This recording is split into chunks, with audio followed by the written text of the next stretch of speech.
My name is Amola Salif. I'm going to be exploring on Propofol, its application and implication. There are few learning objectives concerning Propofol that I would like for us to discuss.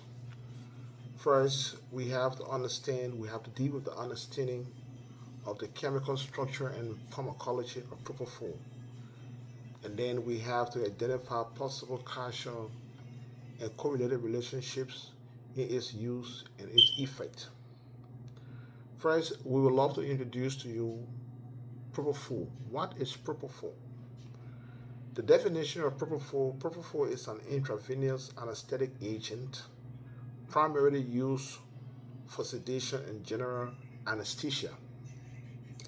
Its chemical structure is a lipid-based emulsion containing a benzene ring with an OH group that qualifies to be a phenol, and on the second position or carbon of the aromatic compound is a group called the isopropyl group, and you find similar group on the sixth carbon qualifying to be 2,6 diisopropyl which is the International Union of Pure and Applied Chemistry's name.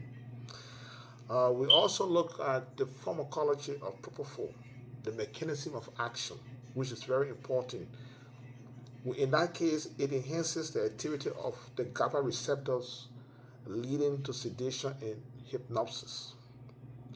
The current application in medicine of anesthesia is used for introduction and maintenance of general anesthetic sedation, commonly used in outpatient procedure and of the ICU, which is called the intensive care unit. Benefits of propofol.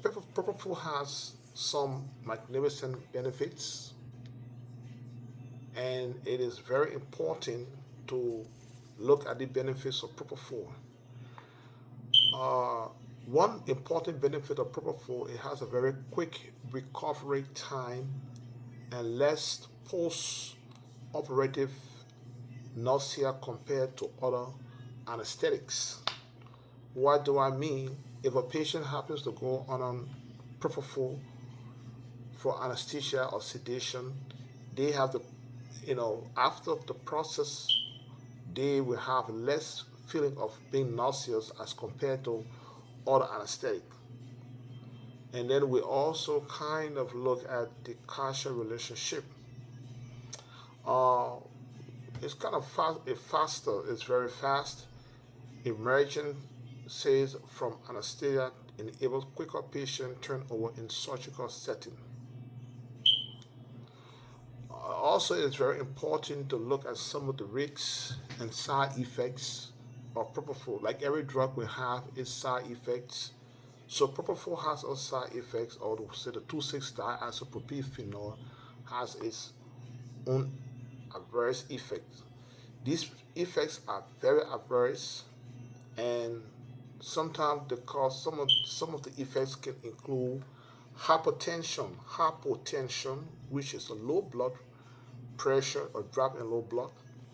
It also causes respiratory depression and allergic reactions.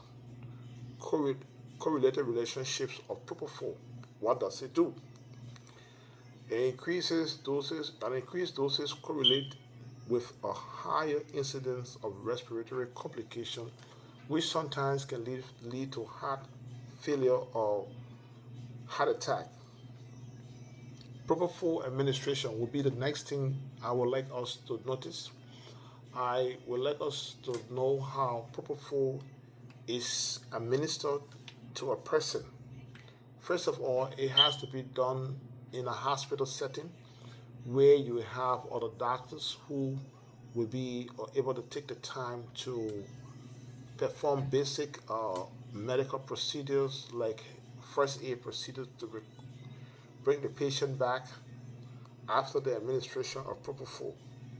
So first in propofol, we have to consider the dosage.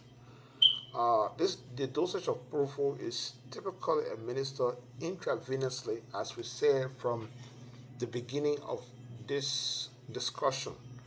That propofol is administered intravenously through the vein, and is administered based on certain characteristics of the patient. One, um, the patient response is very important, the age of the patient, and medical conditions. Some Before a patient can undergo propofol administration, there has to be a lot of check or medical check going on to see whether the patient has had some medical underlying conditions that could lead to complications and fatality. And the second thing to take into consideration when doing the administration of propofol is also to look at the this monitoring, continuously monitor for vital signs during administration, which is very, very, very, very critical. And there are other basic things that patients should also take into consideration. We call that patient consideration in the administration of propofol. One, there are a lot of factors. These include obesity, that is, the person has put on an excess weight due to lifestyle and what they eat. We also look at age, whether they are older, and we look at underlying health conditions which has the propensity to impact the use of propofol. We also look at some ethical considerations used in non-operating room settings such as cosmetic shops, etc., etc. There has also been some recent research findings. These findings are still ongoing. They are ongoing studies about its efficacy, that is the efficacy of propofol in various sedation protocols. And also there are a lot of investigation on investigating potential neuroprotective effects of propofol in certain circumstances, how it affects the brain, its half-life, and its propensity. We also going to look at the case study discussion of propofol. What makes this drug very, very segregated in a special class of the phenol drug? A patient undergoing outpatient surgery with propofol for sedation. And there has been a lot of process involving propofol, its uses, and how it affects the mind and the body for the sedation.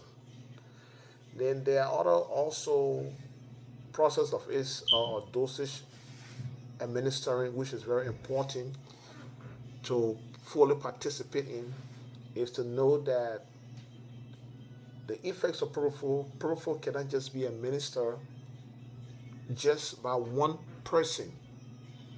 It calls for few physicians to be in the room during the administration of propofol, because basic practices like CPR will be administered in order to resuscitate a patient back.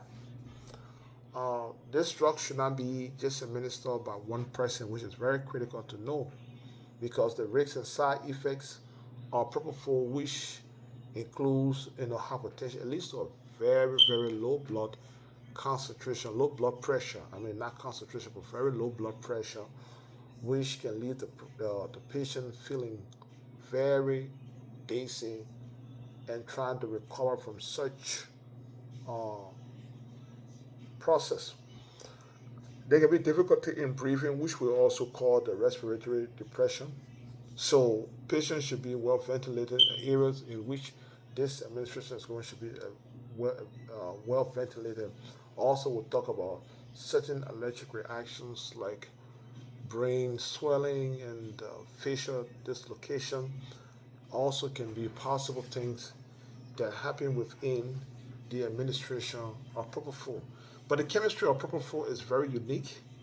It belongs to a specific class of drugs, uh, the aromatic alcohols, which makes it a better use In its class, there has been, like I said, a case study has been discussed, which includes a patient undergoing outpatient surgery with propofol for sedation.